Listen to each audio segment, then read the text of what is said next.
සූදානම් ආරම්භ කිරීමට.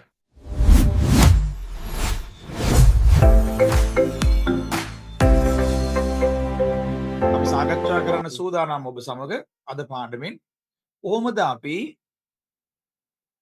උක්ත පදයයි ක්‍රියාපදයයි නැත්තම් පුද්ගලයෙකුයි ක්‍රියාපදයකුයි එකලඟ සම්බන්ධ කරලා වාක්‍ය හදන්නේ.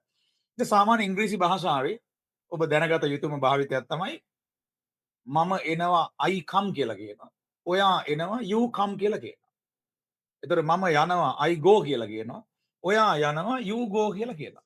ඒ කියන්නේ පුද්ගලයයි ක්‍රියාපදයයි එක ළඟ භාවිතා වෙනවා. මොකක්ද මේ භාවිතය? මේ විදිහට ඉංග්‍රීසි කතා කරන්නේ ඇයි? කොයි වගේ තැන්වලද මේ විදිහට කතා කරන්නේ? මෙන්න මේ ගැන අපි කතා කරමු. පොතේ අපි සාමාන්‍යයෙන් පුද්ගලයේ වාක්‍ය ආරම්භයට යොදනවා ඉංග්‍රීසි කතා කරනකොට. ඉතින් ඉංග්‍රීසි භාෂාවේ පළවෙනි කාරණය තමයි පුතේ මුලින්ම ඔබ ඉගෙන ගත යුතු දෙයක් තමයි මේ බලන්න මම සිංහලුත් කියලා පෙන්නනවා. ක්‍රියාව කරන කෙනා වාක්‍ය ආරම්භයට යොදනවා. දැන් මම කියලා පටන් ගත්තොත් මම කියන්නේ I. එතකොට I නිතරම ලියන්න ඕනේ කැපිටල් I. මම කියලා කියන්නේ. හොඳට මතක තියාගන්න ඉංග්‍රීසි භාෂාවේ මම ලියන්නේ කැපිටල් I. එතකොට මම යනවා කිව්වොත් අපි කියනවා I go කියලා. මම යනවා I go. මම එනවා කිව්වොත් අපි කියනවා ඉංග්‍රීසියෙන් I come කියලා. මම යනවා I go. මම එනවා I come. ඒතර මෙතනදී දැන් ඕගොල්ලෝ වරද්දන දෙයක් තියෙනවා. මොකක්ද ඒ? ඕගොල්ලන්ට හුරු වෙලා තියෙනවා I am කියලා භාවිතයක්. I සමග am කියන වචනේ යොදන භාවිතය ඕගොල්ලන්ට හුරු වෙලා තියෙනවා. පුතේ I am කියලා යොදන්න එපා. මම එනවා I come කියලා යොදන්න. මම යනවා I go කියලා යොදන්න. ඒ කියන්නේ පුද්ගලයයි ක්‍රියාපදයයි එක ළඟ යොදන්න. එක ළඟ යොදලා කතා කරන්න. හැබැයි මේකෙන් අදහස් වෙන දේ මොකක්ද කියන එක හොඳට හිතට ගන්න. මම එනවා මම යනවා යනාදී වශයෙන් මේ අදහස් පළ කරනකොට අනිවාර්යයෙන්ම මේකෙන් අදහස් වෙන්නේ පුරුද්දක් වශයෙන් මේ දේ කරන බව. මේ මොහොතේ සිදුවෙන බව නෙවෙයි. පුරුද්දක් වශයෙන් මේ දේ සිදු වෙනවා. එතකොට I come කියන එකේ තේරුම දැන් එනවා කියන එක නෙවෙයි. දැන් එනවා කියන්නේ I am coming. ඒතර ඉංග්‍රීසි භාෂාව කියන්නේ ව්‍යාකරණ නීති සමූහයක්. දැන් අපි බලමු අද සාකච්ඡාවේදී am කියන වචනේ යොදන්න නැතුව වාක්‍ය හදන්න. දැන් ඔයගොල්ලන්ගේ මනස ඇබ්බැහි වෙලා තියෙනවා I am කියලා කියන්නේ.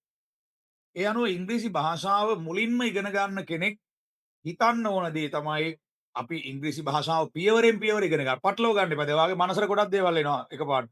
I am coming තියෙනවා. I am going තියෙනවා. ඒවත් මේකටම දන්නේ නැහැ එන්නේ. කලවම් කරගෙන අච්චාරුවක් හදමුද මැල්ලුමක් හදමුද නෑ මැල්ලුම් හදලා ඉංග්‍රීසි ඉගෙන ගන්න බෑ පුතේ. ඉංග්‍රීසි ඉගෙන ගන්න ඔබ මේවා වෙන වෙනම අධ්‍යයනය කරලා හොඳට ප්‍රැක්ටිස් කරන්න පුහුණු වෙන්න ඕනේ.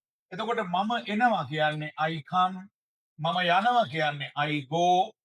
මම දෙනවා කියන්නේ I give. එච්චරයි. I am කියලා එකක් මේකේ එන්නේ නැහැ. එතකොට මොන වගේ තැන්වලද මේ වාක්‍ය භාවිතා කරන්නේ? මේ වාක්‍ය භාවිතා කරන්නේ පුතේ පුරුද්දක් වශයෙන් කරන දේවල් ගැන කියන්න. අපිට කියන්න පුළුවන් මම එනවා හැමදාම හැමදාම නම් පුරුද්දක්නේ. I come every day. Every day ලියන්නේ හොඳට මතක තියාගන්න වචන දෙකකට. මම එනවා හැමදාම I come every day. මම යනවා හැමදාම I go every day. මම දෙනවා හැමදාම I give every day. එතකොට මේ ක්‍රියාව කරන කෙනා තමයි වාක්‍ය ආරම්භයට අපි යොදලා තියෙන්නේ. ක්‍රියාව කරන්නේ මම. දැන් මේකම අපි කිව්වොත් ඔයා කියලා පටන් අරන්. ඔයා කියන්නේ you. ඔයා එනවා හැමදාම you come every day. ඔයා යනවා හැමදාම you go every day. ඔයා දෙනවා හැමදාම you give every day. එතකොට you කියලා පටන් ගන්නවා ඔයා එනවා you come. you කියලා පටන් ගන්නවා ඔයා යනවා you go. you කියලා පටන් ගන්නවා ඔයා දෙනවා you give. එතකොට you කියලා පටන් අරන් ඔයා එනවා කියන්නේ you come. ඔයා යනවා කියන්නේ you go. ඔයා දෙනවා කියන්නේ you give.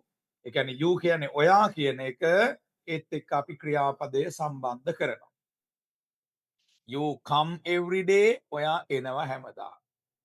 You go every day ඔයා යනවා හැමදාම. You give every day ඔයා දෙනවා හැමදාම. දැන් දෙන්නේ මොනවද කියන එක තාම අපි කිව්වේ නැහැ. මුලින්ම ඉංග්‍රීසි භාෂාව මුලින් ඉගෙන ගන්න කෙනෙක් කළ යුතු දෙයක් තමයි පළවෙනි වචන දෙක අමුණන්න ඉගෙන ගන්න ඕනේ. දැන් මම එනවා, යනවා, මම කනවා, මම බොනවා මේ වගේ වචන දෙකක් සම්බන්ධ කරන්න. මුලින්ම ඔයා බය නැතුව මූලික පියවර තියන්න ඕනේ. බය වෙන්න එපා ඉංග්‍රීසි වාක්‍ය හදාගන්න. මොකක්ද නීතිය? මම සිංහලෙන් ලියලා පෙන්නන්නම්. ඉංග්‍රීසි කතා කරන්න ඇයි අපිට බැරි? මුලට එන්නේ මොකක්ද කියලා හිතට ගන්නෙ නෑ. දැන් ඔයා හිතනවා අයියෝ මේක තවත් එක ඉංග්‍රීසි පාඩමක් තමයි. නෑ. මේ මුළු ඉංග්‍රීසි භාෂාවෙම තියෙන නීතිය. මේක දන්නවනම් ඉංග්‍රීසි කතා කරන්න පටන් ගන්න පුළුවන්. පළවෙනියට එන්නේ ක්‍රියාව කරන කෙනා. ඔන්න මම සුද්ධ සිංහලෙන් ලිව්වා. දෙවෙනියට එන්නේ ක්‍රියාපදය. ඒ කියන්නේ ක්‍රියාපදේ ඉන්නේ මැද්දට.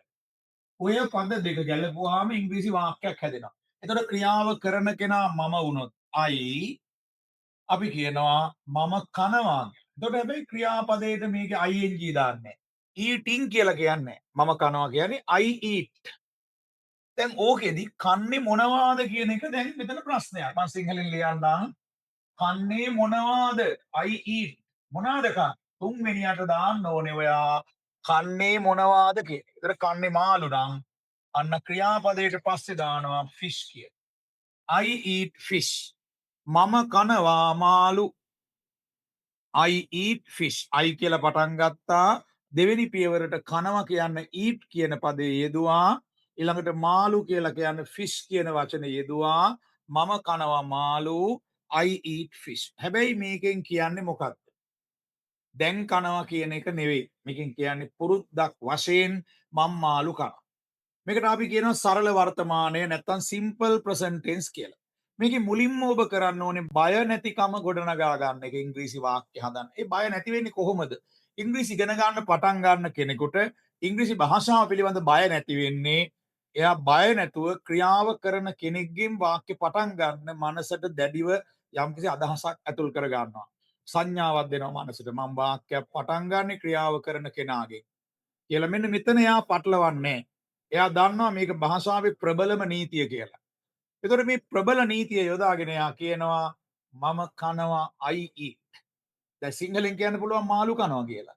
නමුත් මාළුවට ෆිෂ් දාලා කනවට eat දාලා වාක්‍ය හදන්නේ නැහැ ඉංග්‍රීසි භාෂාව. ෆිෂ් eat කියන්නේ. මම කනවා I eat. ඊතරම ක්‍රියාව කරන කෙනා වාක්‍ය ආරම්භයට යෙදිය යුතුමයි. මම යනවා I go. මම එනවා I come.